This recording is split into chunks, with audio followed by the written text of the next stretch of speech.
Hello, ഇന്ന് നമ്മൾ ഉണ്ടാക്കുന്നത് അടപ്പായസമാണ് കേട്ടോ. എങ്ങനെയാണ് ഉണ്ടാക്കുക നോക്കിയാലോ. അതിനായി ഞാൻ 100 ഗ്രാം അടയാണ് എടുത്തിരിക്കണേ. ഇനി നമുക്ക് ചൂടുവെള്ളം ഒഴിച്ചിട്ട് അതങ്ങ് അടച്ചു വെക്കാം. ഇനി നമുക്ക് ഫ്ലെയിം ഓൺ ചെയ്ത് അടി കട്ടിയുള്ള പാത്രം വെക്കാം. നമുക്കൊരു കപ്പ് പഞ്ചസാര വേണം. അതിൽ 1/4 ഭാഗത്തോളം ഞാനിപ്പോൾ എടുക്കുന്നുണ്ട്. അത് കാരമലൈസ് ചെയ്യാൻ വേണ്ടിയിട്ടാണ് കേട്ടോ. ഇനി നമുക്ക് ലോ ഫ്ലെയിമിൽ ഇട്ടിട്ട് പഞ്ചസാര ഒന്ന് കാരമലൈസ് ആക്കിയിട്ട് എടുക്കാം. നമുക്കിവിടെ കാരമലൈസ് ആയി കിട്ടിയിട്ടുണ്ട്.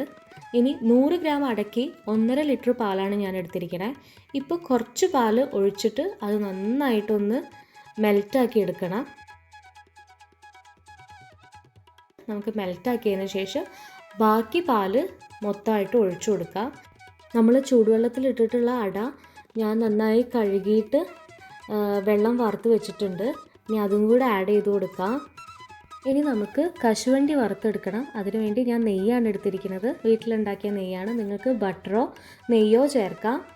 ഇനി ചട്ടിയിലേക്ക് നെയ്യ് ഒഴിച്ച് ചൂടായതിന് ശേഷം കശുവണ്ടി ഇട്ട് കൊടുക്കാം. എന്നിട്ട് നമുക്ക് കശുവണ്ടി ഒന്ന് വറുത്തെടുക്കാം. വറുത്ത കശുവണ്ടി നമുക്ക് മാറ്റി വെക്കാം. ഇനി നമുക്ക് ബാക്കി പഞ്ചസാര ഇട്ട് കൊടുക്കാം. മധുരത്തിനനുസരിച്ച് നമുക്ക് ചേർക്കാവുന്നതാണ്.